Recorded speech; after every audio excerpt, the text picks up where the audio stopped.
Good day everyone. आज NDA का 2015 का जो पेपर आया था, पहला 2015 का जो पहला पेपर आया था, उसके जो स्पॉटिंग एरर्स हैं उनको आज हम देख रहे हैं। और जो पहला क्वेश्चन है वो आप देखिए, unless you stop to make noise at once. देखिए इसके आगे मुझे पढ़ने की ज़रूरत नहीं है क्योंकि मुझे एरर यही मिल गया। आप ध्यान देंगे कि इसी टॉपिक पे लगभग जो पिछली वीडियोस हम लोगों ने बनाई हैं, जो प्रीवियस ईयर प्रैक्टिस पेपर्स हम जो लोगों ने किए हैं, है ना, उसी में ये कॉन्सेप्ट मैंने बताया था कि टू प्लस वर्ब की फर्स्ट फॉर्म जो है, ये टू प्लस वर्ब की फर्स्ट फॉर्म जो है, इसको हम क्या बोलते हैं? इन्फिनेटिव। और इसका इस्तेमाल कब होता है? जब आपको सेंटेंस में पर्पस दिखाना होता है। क्या इस सेंटेंस में कोई पर्पस दिखाया जा रहा है? आपको पता चलेगा ये सेंटेंस अगर आप पढ़ेंगे तो आपको पता चलेगा कि इस सेंटेंस में कोई पर्पस नहीं दिखाया जा रहा। इसका मतलब ये है कि मुझे यहाँ इन्फिनेटिव का इस्तेमाल नहीं करना है। अब अगर इन्फिनेटिव का इस्तेमाल नहीं करना है तो किसका इस्तेमाल करना है? वर्ब के एनजी फॉर्म, यानी यहाँ पे unless you stop making noise यहाँ आ जाना चाहिए। ठीक है, तो ऐसे सोच के आपका काम एक बार के लिए चल जाएगा। लेकिन अगर थोड़ा सा हम डेप्थ में जाए तो आपको पता चलेगा कि जो अनलेस है ये एक सबऑर्डिनेट कंजंक्शन का काम कर रहा है यहाँ, और इसकी वजह से क्या क्या चीज़ें होती हैं उनको समझने के लिए आपको प्रॉपर लेक्चर की ज़रूरत पड़ेगी। एक कम से कम आधे घंटे के डिस्कशन की ज़रूरत पड़ेगी। बहुत जल्दी ये काम हम लोग नहीं कर सकते, तो अभी हम उसको अभी के लिए छोड़ रहे हैं, कभी और डिस्कस करेंगे। He could not but help shed tears at the plight of the villagers rendered homeless by a devastating cyclone। देखिए यहाँ पे अगर आप देखेंगे तो ही है हमारे सेंटेंस का सब्जेक्ट है, कुड हमारी हेल्पिंग वर्ब है। अब हेल्पिंग वर्ब के बाद क्या आना चाहिए? उसकी मेन वर्ब आनी चाहिए। और ये क्या है? ये मेन वर्ब तो नहीं है, मेन वर्ब तो ये है। तो इसलिए हेल्प और बट को हमको क्या करना पड़ेगा? इंटरचेंज करना पड़ेगा। मुझे लिखना पड़ेगा he could not help but shed tears at the plight. I hope आपको बात समझ में आ गई होगी। भाई हेल्पिंग वर्ब के बाद सीधे उसकी मेन वर्ब लिखी जाती है, ना कि बीच में कुछ और कंजंक्शन या प्रीपोजिशन हम लोग डाल सकते हैं। ऐसा नहीं हो सकता।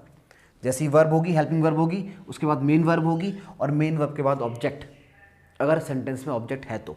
चलिए, since it was his first election campaign the candidate was confused, none could clearly understand either the principles he stood for or the benefits he promised. देखिए वैसे तो जो ऑफिशियल आंसर की है यूपीएससी की, उसमें बोला गया है कि इस सेंटेंस में कोई एरर नहीं है, पर मेरे हिसाब से यहाँ आइदर और की जगह नाइदर और नॉर आना चाहिए था। देखिए आइदर और का मतलब होता है कि एक समझा और एक या तो ये समझे या तो वो समझे। मतलब इस सेंटेंस के हिसाब से हम देख पाएँ, अगर इस सेंटेंस को हम लोग पढ़ें तो हमको समझ में आएगा कि जो राइटर है वो कुछ ऐसा कहना चाह रहा है इसमें तो, कि क्योंकि उसका पहला कैंपेन था तो ना तो उसके प्रिंसिपल्स कोई समझ पाया और ना ही उसके बेनिफिट कोई समझ पाया, और उस मीनिंग को सही से कन्वे करने के लिए हमको नाइदर नॉर चाहिए होगा, ना कि आइदर और। क्योंकि आइदर और का मतलब होता है या तो ये या तो ये, और नाइदर नॉर का मतलब होता है ना तो ये और ना तो ये। तो इस सेंटेंस के मीनिंग के हिसाब से जो अप्रोप्रिएट कंजंक्शन यहाँ यूज़ होना चाहिए वो नाइदर और नॉर यूज़ होना चाहिए, ना कि आइदर और। चलिए अगला क्वेश्चन देखते हैं हम यहाँ। अगला जो क्वेश्चन है, it is an established fact that the transcendental American poets and philosophers who lived in the latter half of the 19th century were more influenced by Indian philosophy, in particular by Upanishadic philosophy। देखिए बहुत आसान question है। देखिए जितना बड़ा NDA में, खास तौर पे एक बात मैं आपको बता रहा हूँ, जितना बड़ा सेंटेंस होगा उतना ही आसान होगा वो, उतनी ही आसान कॉन्सेप्ट पे वो क्वेश्चन पूछा गया होगा। और जितना छोटा सेंटेंस आप देखेंगे ना, तो जैसे ही आप छोटा सेंटेंस देखें आप समझ जाएं कि इसमें जो कॉन्सेप्ट यूज़ हुआ होगा वो थोड़ा सा मुश्किल हुआ होगा। देखिए इतना बड़ा सेंटेंस उन लोगों ने लिखा, लगभग पूरा का पूरा पैराग्राफ है, और एरर कितनी सी है? बस इतनी सी। रीज़न क्या है? इस पूरे के पूरे सेंटेंस में कहीं कंपैरिजन की बात हो ही नहीं रही है। अब कंपैरिजन की बात अगर हो ही नहीं रही है तो मोर लगाने की ज़रूरत नहीं है। यहाँ पे मोर की जगह आप मच लगा सकते हैं, बहुत सही रहेगा। और आप सोच रहे होंगे कुछ लोग के यहाँ वेरी क्यों नहीं लगाया। देखिए जब भी एडजेक्टिव होगा, पास्ट पार्टिसिपल एडजेक्टिव यानी वर्ब की थर्ड फॉर्म जब एडजेक्टिव का काम करना शुरू करती है तो हम उसको पास्ट पार्टिसिपल एडजेक्टिव बोलते हैं। मैं लिख रहा हूँ, वर्ब की थर्ड फॉर्म जब वर्ब का काम करना बंद कर दे और एडजेक्टिव का काम करना शुरू कर दे तो उस वर्ब की थर्ड फॉर्म को हम बोलते हैं पास्ट पार्टिसिपल एडजेक्टिव। और past participle adjective normally much से ही क्वालिफाई किए जाते हैं, ना कि वेरी से। ये हमारे एडवर्ब का एक कॉन्सेप्ट है, आप जब आएंगे तो पढ़ेंगे। चलिए अगला क्वेश्चन देखते हैं हम लोग। अगला क्वेश्चन देखिए, no sooner did I open the door when the rain heavy and stormy rushed in making us shiver from head to foot. देखिए इस तरह के जो एरर्स आते हैं सबसे आसान एरर यही आते हैं, क्योंकि ये एक तरह के ना याद किए हुए एरर्स हैं। जैसे हमको पता है कुछ पेयर बनते हैं, आइदर के साथ क्या आता है और, नाइदर के साथ नॉर, नॉट ओनली के साथ बट ऑल्सो। ऐसे ही सर नो सूनर के साथ हमेशा देन का प्रयोग होता है पेयर में, ना कि वैन का प्रयोग होता है ना। तो इस तरह के जो एरर्स हैं सबसे आसान एरर्स ही आते हैं, ये आपको बिल्कुल नहीं छोड़ना है एग्जाम में। भाई जो कंसेप्चुअली जो मुश्किल एरर आते हैं वो तो ठीक है, छूट गया, लेकिन जो ऐसे एरर्स हैं जो सिर्फ पेयर याद करके ही काम चल जाए, या रटे हुए एरर्स आते हैं, जैसे कुछ एरर्स नाउन के आते हैं कि एविडेंसेस नहीं होना चाहिए, इन्फॉर्मेशंस नहीं होना चाहिए, राइट, कैटल्स नहीं होना चाहिए। तो ऐसे जो एरर्स हैं वो तो बहुत ज़्यादा, मतलब मैं बोल रहा हूँ कि सही होने ही होने चाहिए। चलिए अगला क्वेश्चन देखिए आप। After opening the door we entered into the room next to the kitchen. Again मतलब ये क्लासिक केस है हर चैप्टर के जो एकदम रटे हुए एरर्स आते हैं ना, कि भाई इस तरह का एक एरर तो आएगा ही आएगा, ये वो एरर्स हैं। और फिर भी अगर आप नहीं कर पा रहे हैं तो कहीं ना कहीं आपके पढ़ने की शैली में या किसी के पढ़ाने की शैली में कोई कमी है। देखिए ये हो गया हमारा सब्जेक्ट, ये होगी हमारी वर्ब, और ये हो गया हमारा ऑब्जेक्ट। सब्जेक्ट है, वर्ब है और ऑब्जेक्ट है। मैंने अभी बताया कि देखिए अगर हेल्पिंग वर्ब है तो उसके पास सीधे क्या आएगी, मेन वर्ब आएगी, बीच में कुछ नहीं आएगा। ऐसे ही अगर आपके पास मेन वर्ब है तो उसके पास सीधे इसका ऑब्जेक्ट आना चाहिए, बीच में कुछ नहीं आना चाहिए। ठीक है, पहली बात तो यहाँ से प्रीपोजिशन हटेगी। मैं फिर बता रहा हूँ, वर्ब और ऑब्जेक्ट के बीच में यहाँ कुछ नहीं आता, ना प्रीपोजिशन आएगा ना कुछ और आएगा। वर्ब के बाद सीधा आपको क्या लिखना है, उसका ऑब्जेक्ट, अगर सेंटेंस में प्रेजेंट है तो। दूसरा चीज़ और देखिए, एंटर्ड जो वर्ड है, एंटर जो वर्ड है वो खुद ही क्या दिखा रहा है, मोशन दिखा रहा है, वो खुद ही दिखा रहा है कोई चीज़ किसी चीज़ के अंदर जा रही है ना। तो उसके साथ इनटू लगाने की कोई आवश्यकता हमको ऐसा सच थी नहीं। तो कंसेप्चुअली ये है, और रटने के लिए तो लोग यही बताते हैं, तो आप देख लीजिएगा। When the dentist came in, my tooth was stopped aching। अब ये ना बहुत ही सिली सा एरर मैं कहूँगा, कोई खास एरर है नहीं ये। भाई देखिए my tooth stopped aching यहाँ आएगा, was यहाँ नहीं आना चाहिए। राम stopped playing, शाम stopped drinking, my tooth stopped aching। तो यहाँ पे my tooth was, आप किसी स्टेटमेंट ऑफ स्टेट की बात नहीं कर रहे हैं, आप स्टेटमेंट ऑफ एक्शन की बात कर रहे हैं। जो बी फॉर्म ऑफ वर्ब, अगर बी फॉर्म ऑफ वर्ब, अब जब मैं ये बोलता हूँ कि बी फॉर्म ऑफ वर्ब, उससे मेरा मतलब है is, are, am, was, were, has been, have been, had been, right. Be form of verb का मतलब क्या हुआ, is, are, am, was, were, has या हैव के साथ बीन या हैड बीन या विल बी, ये क्या होती है हमारी बी फॉर्म ऑफ वर्ब्स होती है, राइट।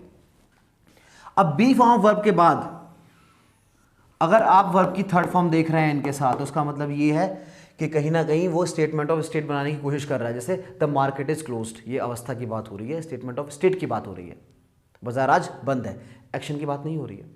यहां पे आप एक्शन की बात करना चाह रहे हैं, मेरे दांत ने दर्द करना बंद कर दिया, कहीं ना कहीं एक्शन की बात हो रही है। एक्शन की बात हो रही है तो बी फॉर्म ऑफ वर्ब के साथ थर्ड फॉर्म का इस्तेमाल हम लोग नहीं कर सकते, हमको बी फॉर्म वर्ब यहाँ से हटानी पड़ेगी ताकि स्टेटमेंट ऑफ एक्शन बने, स्टेटमेंट ऑफ स्टेट ना बने। ये टेंसेस का जो चैप्टर है ना, तो पहले जब हम टेंसेस पढ़ते हैं तो हम लोग पहली चीज़ यही पढ़ते हैं तो कि भी दुनिया में जितने भी स्टेटमेंट होते हैं उनको हम दो भागों में डिवाइड कर सकते हैं, statement of state, statement of action. ये भी क्या है हमारे बेसिक, जो हमारा जो बेसिक कोर्स है उसका एक पार्ट है। चलिए, emphasis on the equality of life ensures, again देखिए उसी कॉन्सेप्ट पे एक क्वेश्चन और आया। यूपीएससी इतनी दयावान है कि जिस कॉन्सेप्ट पे क्वेश्चन देना शुरू करती है तो मतलब उसी साल 4-5 क्वेश्चन उसी कॉन्सेप्ट पे आपको मिल जाएंगे और रिपीट भी करेगी बार बार। तो इससे अच्छा एग्जाम क्या होगा पास करने के लिए, समझ रहे हैं आप कि एक ही पैटर्न पे क्वेश्चन पूछ रहे हैं बार बार, और जिस कॉन्सेप्ट पे पेपर में एक क्वेश्चन पूछ लिया उसी कॉन्सेप्ट पे कम से कम 3-4 क्वेश्चन यूपीएससी लगभग पूछ रहा है। देखिए अभी मैंने बताया एंश्योर होगी सर वर्ब, एंश्योर क्या, हेल्थ, और क्या के जवाब में जो आता है वो तो है हमारा ऑब्जेक्ट। ठीक है, वर्ब और ऑब्जेक्ट के बीच में कोई चीज नहीं आनी चाहिए, यहां से ये जो प्रीपोजिशन फॉर है ये आपको हटानी पड़ेगी। अब देख रहे हैं अगर आप कॉन्सेप्चुअली क्लियर है ना तो उसका मतलब ये है कि पेपर पास करना नहीं, पेपर में टॉप करना ही बहुत आसान हो जाता है। चलिए अगला question, the students were awaiting for the arrival of the chief guest. उसी कॉन्सेप्ट पे, जिस कॉन्सेप्ट पे पिछला क्वेश्चन था और उसके पहले भी एक क्वेश्चन था, उसी कॉन्सेप्ट पे इसी पेपर में एक क्वेश्चन और है, यानी सेम कॉन्सेप्ट पे कम से कम ये तीसरा क्वेश्चन है। देखिए यहाँ देखिए, वर अवेटिंग, इंतजार कर रहे थे, यानी ये तो हो गई हमारी मेन वर्ब, अब अगर ये मेन वर्ब है तो अवेटिंग क्या, अराइवल, और क्या के जवाब में जो आता है वो क्या होता है, हमारे सेंटेंस का ऑब्जेक्ट होता है। तो अगर ये वर्ब है सर और ये हमारा सेंटेंस का ऑब्जेक्ट है तो वर्ब और ऑब्जेक्ट के बीच में कोई प्रीपोजिशन यहाँ नहीं आनी चाहिए। तो यहाँ पे ये जो फॉर है यहाँ से हट जाएगा, तो हो जाएगा the students were awaiting the arrival of the chief guest. आप देख रहे हैं ना कि मैं जो बोल रहा हूँ आपको दिख रहा है, एक ही कॉन्सेप्ट पे कई कई क्वेश्चंस एक ही एग्जाम में आते हैं और उन्हीं कॉन्सेप्ट से फिर बार बार चीज़ें रिपीट भी होती हैं। आप 2016 में देखिए, 2015 में देखिए, 14 में देखिए, 13 में देखिए, आपको दिखेगा कि सेम कॉन्सेप्ट पे क्वेश्चन हर साल रिपीट किए जा रहे हैं। आपको बस वही कुछ तरह के जो एरर्स हैं वो पकड़ लेने हैं, वो लगभग याद कर लेने हैं, समझ लेने हैं अच्छे से और पेपर में जाके अटैम्प्ट करने और अच्छे नंबर लेके आने। चलिए, you will come to my party tomorrow isn't it. देखिए, ये है हमारा सेंटेंस और ये है हमारा क्वेश्चन टैग। क्वेश्चन टैग और सेंटेंस के बारे में कुछ बेसिक सी चीज़ें आप जान लीजिए, आपको ये पढ़ने की ज़रूरत ही नहीं पड़ेगी। क्वेश्चन टैग और सेंटेंस की जो पोलरिटी होती है वो पहली बात अलग अलग होनी चाहिए, यानी अगर सेंटेंस पॉजिटिव है तो ये नेगेटिव और सेंटेंस नेगेटिव है तो ये पॉजिटिव होना चाहिए। तो पोलरिटी तो हम देख रहे हैं बिल्कुल सही है, ये सेंटेंस पॉजिटिव है और क्वेश्चन टैग नेगेटिव बनाया गया है, तो उसका मतलब इतना पार्ट तो बिल्कुल सही। अगला आपको ये ध्यान रखना है कि जिस टेंस में आपका सेंटेंस होता है उसी टेंस में आपका क्वेश्चन टैग भी होना चाहिए। ये सेंटेंस विल के साथ फ्यूचर में बना हुआ है तो आपको क्वेश्चन टैग भी फ्यूचर में ही बनाना पड़ेगा और प्रोनाउन का आपको ध्यान रखना पड़ेगा। यू की बात हो रही है और देखिए यहाँ मैं इसको ठीक करूँगा तो कैसे करूँगा, इजंट इट को लिख दूंगा मैं विल नॉट यू, ये सही क्वेश्चन टैग होगा। अपोजिट पोलरिटी, सेंटेंस पॉजिटिव था तो क्वेश्चन टैग मैंने नेगेटिव बनाया और सेम टेंस में बनाया, जिस टेंस में सेंटेंस लिखा हुआ है उसी टेंस से मैंने क्वेश्चन टैग को बनाना है। ऐसा नहीं कि सेंटेंस फ्यूचर में बना हुआ है और क्वेश्चन टैग प्रेजेंट में बना दिया है, पास्ट में बना दिया, ऐसा हम लोग नहीं कर सकते। चलिए अगला question. Having read a number of stories about space travel, his dream now is about to visit the moon. देखिए, इस सेंटेंस को सही करने के बहुत सारे तरीके हैं, लेकिन बात तो ये है कि आप इसमें एरर निकालेंगे कैसे। देखिए, अगर आपको छोटा सा मतलब कॉमन सेंस भी अगर आपने लगाया ना तो इस सेंटेंस में ग्रामर लगाने की भी आपको ज़रूरत नहीं है। बहुत सारी कहानियाँ पढ़ने के बाद अब उसका ख्वाब है मून को विजिट करने का, लेकिन अगर इस सेंटेंस को आप पढ़ेंगे तो उसका सेंस आएगा कि अब उसका ख्वाब मून विजिट करने वाला है। उसका ख्वाब मून विजिट करने वाला नहीं है, उसका ख्वाब है मून को विजिट करने का। इसमें छोटा सा फर्क आप समझने की कोशिश कीजिएगा, ठीक है। तो यहाँ पे अगर सही इसको मैं करूँ तो मैं लिखूंगा his dream, now his dream is to visit the moon. अब उसका ख्वाब मून को विजिट करने का है, तब इसका मीनिंग ये आएगा कि अब उसका ख्वाब मून को विजिट करने का है। लेकिन इस सेंटेंस का जो यहाँ उन्होंने लिखा हुआ है उसका मतलब आ रहा था कि अब उसका ख्वाब मून को विजिट करने वाला है, ठीक है। चलिए अगला क्वेश्चन। अगला क्वेश्चन है द मीटिंग एडजर्न्ड अब्रप्टली। देखिए भाई, यहाँ पे आप देखिए कि सेंटेंस में ये तो होगी सर वर्ब, ये हो गई एडवर्ब और ये हो गया सेंटेंस का सब्जेक्ट। अब अगर ये सेंटेंस का सब्जेक्ट है तो आप ये देखिए क्या ये सेंटेंस का जो सब्जेक्ट है एक्शन कर सकता है। भाई इसके बाद हमने लिखा क्या है, वर्ब लिखा हुआ है, स्टेटमेंट ऑफ एक्शन हम लोगों ने लिखी। तो जो आपका सेंटेंस का सब्जेक्ट है क्या वो एक्शन करने के काबिल है? क्या जो सेंटेंस सब्जेक्ट यानी मीटिंग है क्या वो कोई एक्शन कर सकती है? जैसे राम एक्शन कर सकता है, श्याम कर सकता है, सोहन कर सकता है, मोहन कर सकता है, मैं कर सकता हूँ, आप कर सकते हैं। क्या उसी तरीके से मीटिंग कोई एक्शन कर सकती है? नहीं कर सकती। तो इसलिए मीटिंग को सब्जेक्ट बना के कोई स्टेटमेंट ऑफ एक्शन आप लिख नहीं सकते। सब्जेक्ट के बाद अगर सीधे वर्ब की सेकंड फॉर्म लिखी हुई है, जैसे मैंने लिखा राम प्लेड क्रिकेट, राम ने क्रिकेट खेला, राम ने क्रिकेट खेला। या मैं एक और एग्जांपल दूं यहां पर, Ram adjourned the meeting, Ram ने मीटिंग एडजर्न की। उसी के हिसाब से आप इसका मीनिंग निकाल लीजिए, the meeting adjourned abruptly, meeting ने अब्रप्टली एडजर्न कर दिया। क्या मीटिंग किसी चीज़ को एडजर्न कर सकती है? नहीं कर सकती, वो कोई एक्शन ही नहीं कर सकती। तो उसको सब्जेक्ट बना के स्टेटमेंट ऑफ एक्शन आप नहीं लिख सकते। मीटिंग के साथ आप सिर्फ और सिर्फ स्टेटमेंट ऑफ स्टेट लिख सकते हैं, जो मैंने अभी कुछ देर पहले आपको बताया। यानी बी फॉर्म ऑफ वर्ब के साथ वर्ब की थर्ड फॉर्म आप लिखेंगे। तो मैं इसको अगर ये लिखूं the meeting was adjourned abruptly, इसका मतलब क्या है कि स्टेटमेंट ऑफ स्टेट बन जाएगा। और मैंने आपको बताया कि बी फॉर्म ऑफ वर्ब के साथ जब आप वर्ब की थर्ड फॉर्म लिखते हैं तो क्या बन जाती है? Statement of state. और मीटिंग के साथ स्टेटमेंट ऑफ स्टेट आप लिख सकते हैं, क्योंकि उसकी अवस्था हो सकती है लेकिन मीटिंग एक्शन नहीं कर सकती। ये जो बेसिक चीज़ें हैं ना, ये इतनी आसान नहीं है कि आप प्रीवियस ईयर जो प्रैक्टिस हम लोग कर रहे हैं यहाँ उसी में आप सीख लें। इसके लिए आपको प्रॉपर लेक्चर्स की ज़रूरत पड़ेगी। चलिए, none not one of the hundreds of striking workers were allowed to go near the factory. देखिए, ये प्रीपोजिशन है, प्रीपोजिशन के बाद जो लिखा होता है वो प्रीपोजिशन का ऑब्जेक्ट होता है, ठीक है सर, और जो पहले लिखा होता है उसको आप सब्जेक्ट मान लें, और जो आप एडवर्ब जो आप इसके बाद में जो हेल्पिंग वर्ब्स आप लगाएंगे वो हमेशा सब्जेक्ट के हिसाब से लगाएंगे या ऑब्जेक्ट के हिसाब से? सब्जेक्ट के हिसाब से। सब्जेक्ट क्या है आपका? नॉट वन, एक भी नहीं। इसके हिसाब से जब वर्ब लगाएंगे तो यहाँ वर्ब लगाएंगे या वॉज लगाएंगे। इतने ही आसान क्वेश्चन आपको एग्जाम में देखने को मिलेंगे, लेकिन ये क्वेश्चन आसान नहीं है, इनको आसान बनाया जाता है। चलिए अगला question, if I had known this earlier I would have. Sentence पूरा का पूरा पास में चल रहा है, तो ये प्रेजेंट की हेल्पिंग वर्ब नहीं आएगी, सॉरी फ्यूचर की हेल्पिंग वर्ब नहीं आएगी, आपको पास की हेल्पिंग वर्ब आपको लगानी पड़ेगी, और विल का जो पास फॉर्म वो क्या है? वुड है। वैसे तो ये एक सब्जेक्टिव मूड का एक क्वेश्चन है ना, जहाँ पे हम लोग कल्पना करते हैं किसी चीज़ की, ऐसा होता तो वैसा हो जाता है ना, तो उसको डिटेल में पढ़ने की ज़रूरत अभी फ़िलहाल के लिए नहीं है। आप इतना याद रखिए भाई, यहाँ पे इतना समझ के काम चल जाएगा कि हैड नोन की बात हो रही है, पास की बात हो रही है।